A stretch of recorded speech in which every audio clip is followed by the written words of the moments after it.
Introduction. The present generation has forgotten the reasons for its existence. Those questioners who in antiquity were concerned about man have gradually been replaced today by those who practice a wrongly understood existentialism.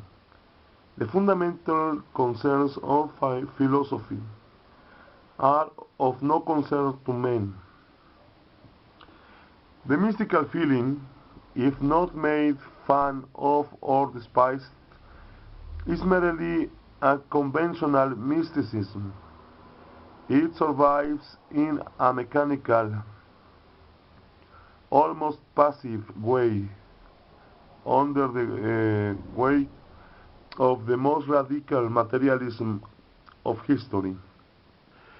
This book is destined destined to shake us out of our inertia and produce a shock in that little bit of consciousness that remains in us. The author fulfills his duty of publicly unveiling the mysteries without any reservation, in language which will move our deepest intuition. Here, we will find the reasons why those who preceded us took the inferno, heaven, the soul, and the immortal spirit as facts. You can confirm for yourself in this book what Jung pointed out and what modern historical investigators have emphasized, that the myths and legends of antiquity involve objective and real content, and that the poetic form in which they are dressed in just that form.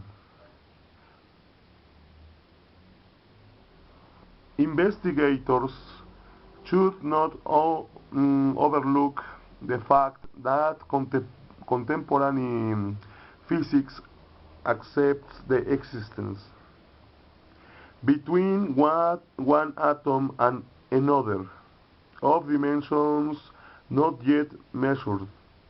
The author, who mastered Gnostic science, not only demonstrates that he knew of those planes, but that he could also enter those dimensions with complete control, regardless of whether they were superior or inferior. He also had control over the forces which he experienced, whether they were subtle or dense.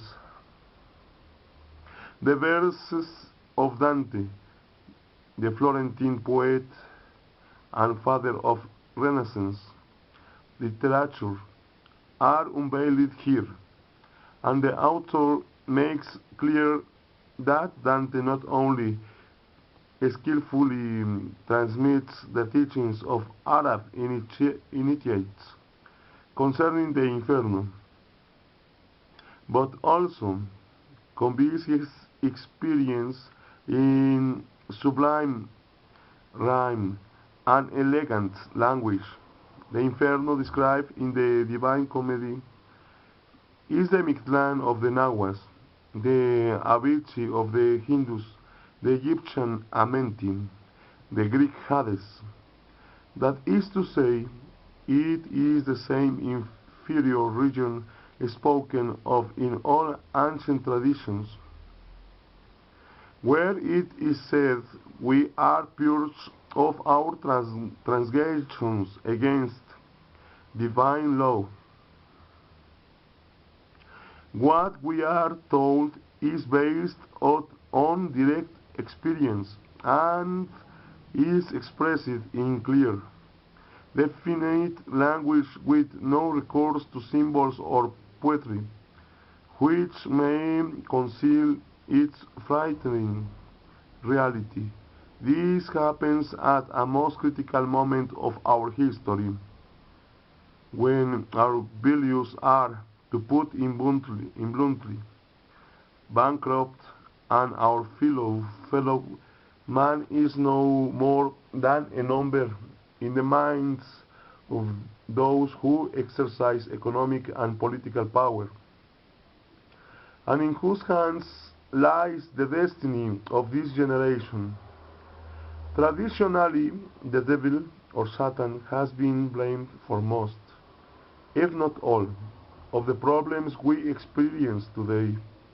He has been known as the Prince of this world, Lord of the universe, Monarch of demons, and many other names. It is said that he has the power to enslave mankind, a power he is not loath to use. The ancient Gnostics, on the other hand, were thought to respect and to know this power. In fact, demon is Deus inversus, which is to say, the devil is the reverse side of God.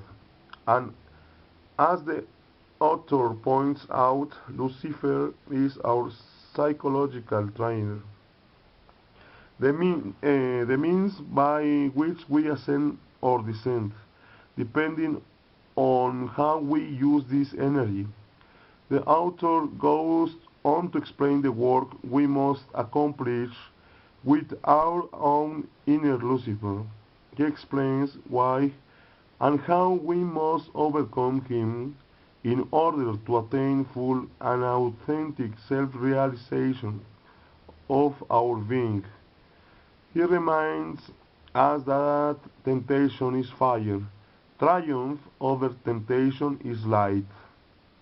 Gnostic teachings emphasize the importance of the results of our actions, which compromise us from moment to moment.